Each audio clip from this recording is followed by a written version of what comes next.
Russia's front line has collapsed in the south of Ukraine with dozens of towns liberated in a matter of hours, according to sources on both sides of the conflict. Kyiv said its troops are confidently advancing to the sea as videos show the city of Davydiv under their control along with a clutch of smaller settlements in the surrounding countryside.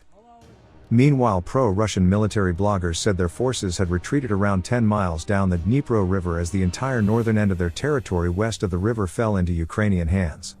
It comes just days after President Vladimir Putin declared the Kherson region, along with 3 others, to be part of Russia, vowing they would belong to Moscow forever.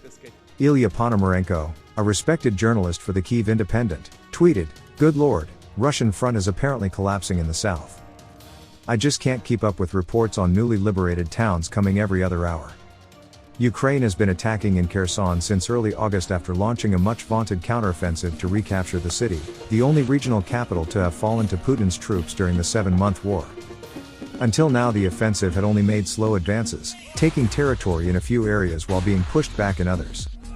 However, it now appears Russian troops, who are cut off from their main supply lines after Ukraine blew up the bridges across the Dnipro River with HIMARS, can no longer hold the line. And news of Russian defeats in the region are significant, because Putin has based the majority of his best soldiers there, up to 30,000 of them, by some accounts. Should Moscow's armies retreat from Kherson, then questions will be raised over whether they can continue to hold any of the territory they have taken in Ukraine. Meanwhile, Ukraine's offensive in the north, to the east of the city of Kharkiv, is continuing, with troops capturing 2 small settlements on the east bank of the Oskil River. The territory is located just over 7 miles from the border of Luhansk Oblast, another of the regions that Putin annexed last week.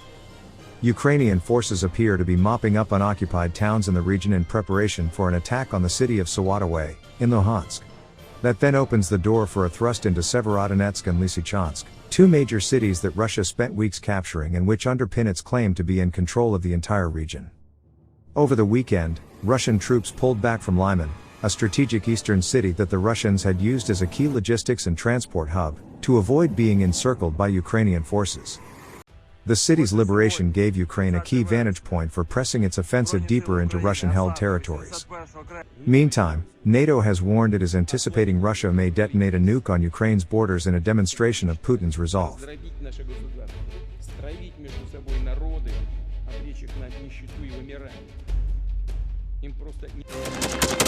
Thanks for watching, and don't forget to subscribe. Also, if you want to support Warthog Defense, please become our member and get early access to new videos, exclusive members-only videos, and become administrator in comment section. The membership link is in the description. Rescues every day. We had a guy last week, it's 6 rescues in 6 days. You know, he's doing the job every day.